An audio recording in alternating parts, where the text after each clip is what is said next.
Assalamualaikum warahmatullahi wabarakatuh. Alhamdulillahirabbil alamin. Nahmaduhu wa nasta'inuhu wa nastaghfiruh wa na'udzu billahi min shururi anfusina wa min sayyiati a'malina.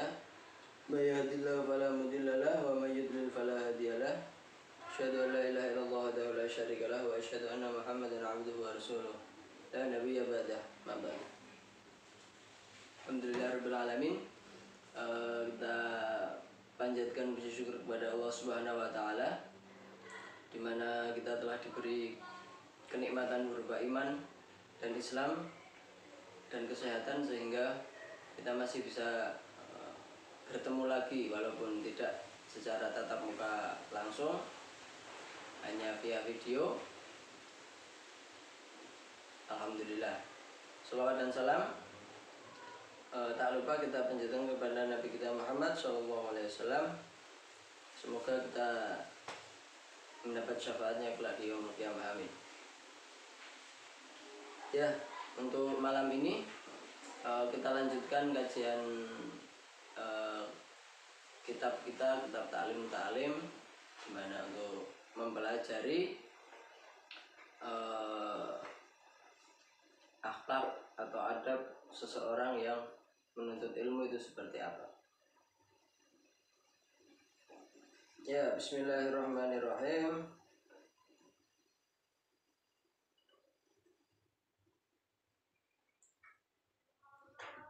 Wa yuftaradu lan den farduake. Wa yuftaradu lan den farduake dan diwajibkan. Wa yuftaradu dan diwajibkan alal muslimi ing atase wong Islam, diwajibkan untuk orang Islam apa talbul ilmi, amrih ngilmune. Talbul ilmi, mencari ilmu, amrih ngilmune.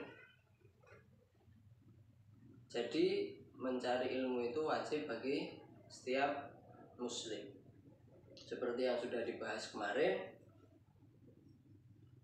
bahwa talabul ilmi faridatun ala kulli muslimin wa muslimatin.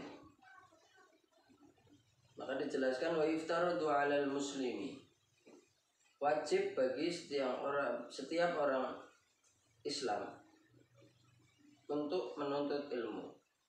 Talabul ilmi, menuntut ilmu. Ma barang ya qaulahu, kang tumiba apa ma lahu kedue wong kang muslim, fi halihi ing dalem tingkai muslim, fi ai halin kana ing dalem mandeke tingkah kang ana sapa muslim. Jadi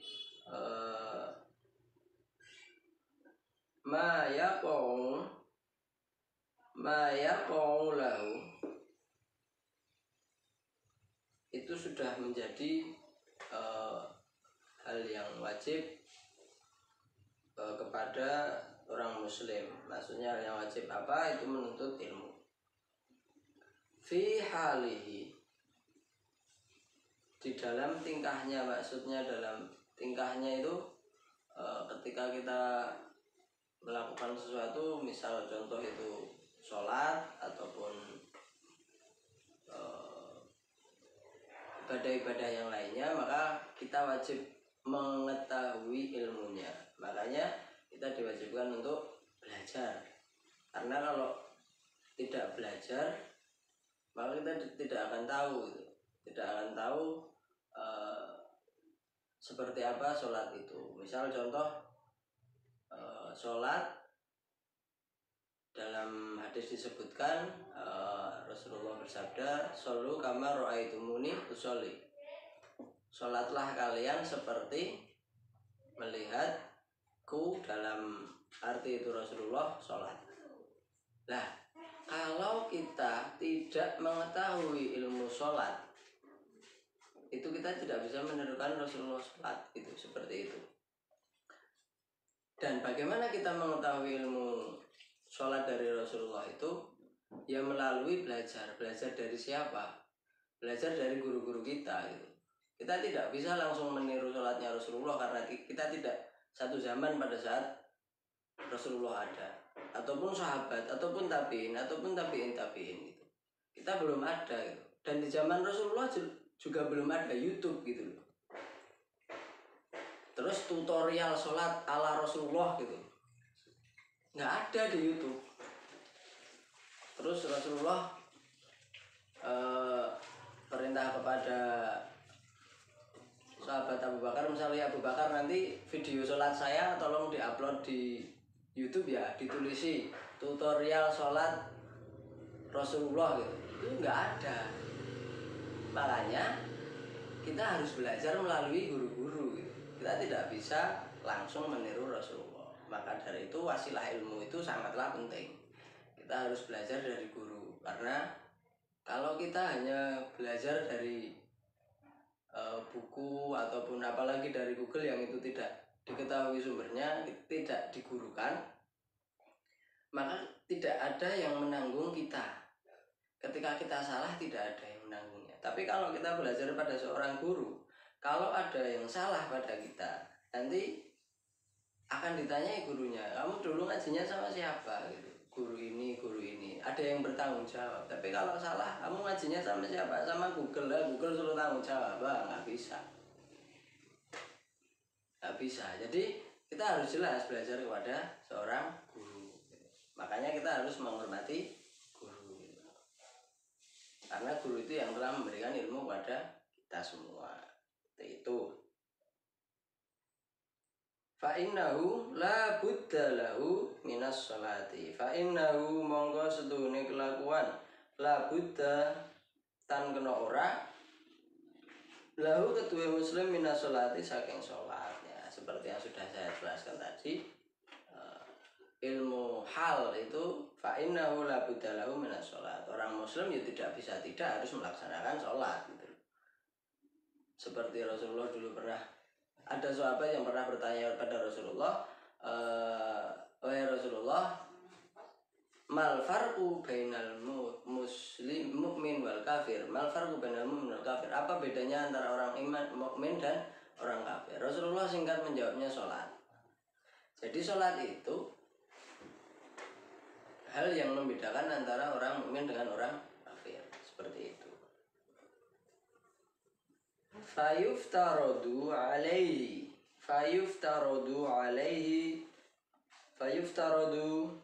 monggo den farduaken, maka diwajibkan. Fayuftaradu maka diwajibkan alaihi kepada setiap orang muslim.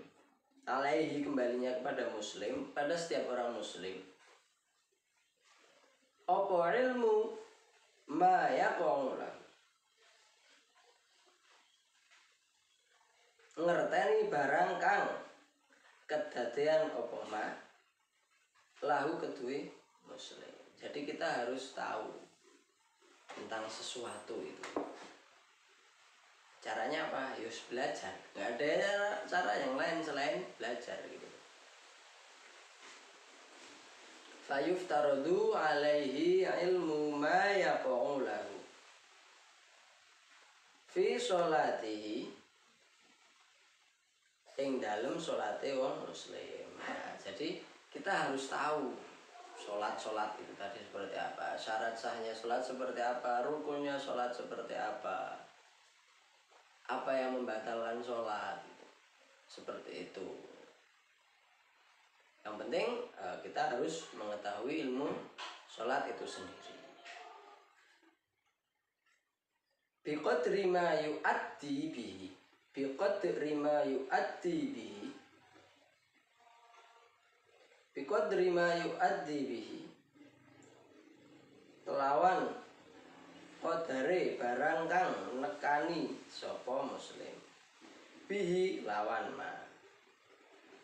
Jadi kalian sebagai muslim itu sudah diqadar dan sudah menjadi ketetapan, karena kita tidak bisa memilih. Kita dilahirkan dari keluarga yang seperti apa, ya kita dari keluarga Islam maka kita menjadi orang Islam. Ada yang mu'alaf juga banyak. Nah itu sudah menjadi kodratnya bahwa setiap orang Islam itu harus melaksanakan sholat. Fardhus sholati ing fardune sholat wa yajibu alaihi. Fardhus sholati ing dalam fardune sholat. Jadi harus mengetahui fardunya sholat seperti tadi. Wa yajibu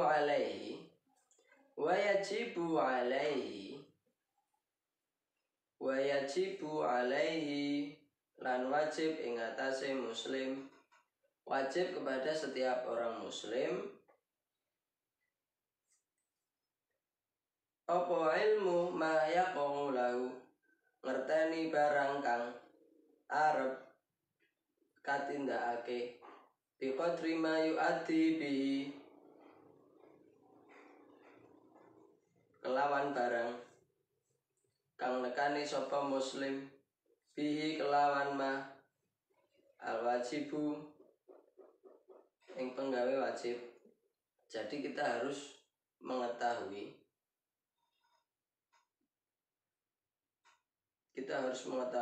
apa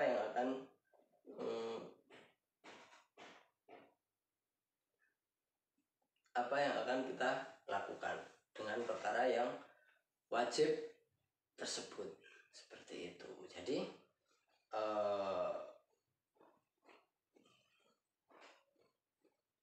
di bagian ini kita mengetahui bahwa sebagai contoh yang tadi itu sholat, kita harus tahu ilmunya sholat, kita harus bagaimana sholatnya itu seperti apa, maka kita harus belajar ilmu fikih. Untuk belajar ilmu fikih silakan lihat videonya Ustadz Mulyadi yang sudah dijelaskan sebelumnya. Jadi harus belajar. Ya mungkin dengan keadaan seperti ini kita belum bisa belajar secara langsung ya. Tapi dengan media yang ada kita maksimalkan bahwa kita harus tetap belajar. Karena kalau kita tidak belajar melalui guru maka tidak akan tahu apa-apa gitu. Kita harus belajar melalui guru agar ada yang bertanggung jawab. Misal pun kalian nanti sudah mengetahui ilmu fikih dari Ustadz Mulyadi, di kemudian hari terus ada yang menyalahkan, kamu kok seperti ini, ilmu fikihnya gimana? Oh saya belajarnya sama Ustadz Mulyadi gitu. Wah terus nanti dicari Ustadz Mulyadi ngajinya gini, oh ya saya sama gurunya gitu. Itu nanti sampai ke Rasulullah, gurunya sampai Rasulullah. Jadi ada yang tanggung jawab. Nah kalau kita belajar dari Google, apalagi cuman belajar dari terjemahan, kita tidak akan tahu bagaimana persisnya itu seperti apa gitu. Kita hanya bisa baca tapi kita tidak tahu bagaimana karena tidak ada yang menjelaskan dan tidak ada yang mengarahkan ketika salah. Jadi sebegitu pentingnya seorang guru. Ya mungkin untuk malam ini cukup sekian saja, sedikit-sedikit yang penting kalian bisa paham, dan semoga tidak ada yang mengganjal dari penjelasan. Ketika ada yang mengganjal besok bisa ditanyakan ketika sudah bertatap muka. Maka untuk malam ini saya cukupkan sekian saja. Dari saya mohon maaf jika ada kesalahan dalam penyampaian. Wabillahi taufiq wal hidayah. Assalamualaikum warahmatullahi wabarakatuh.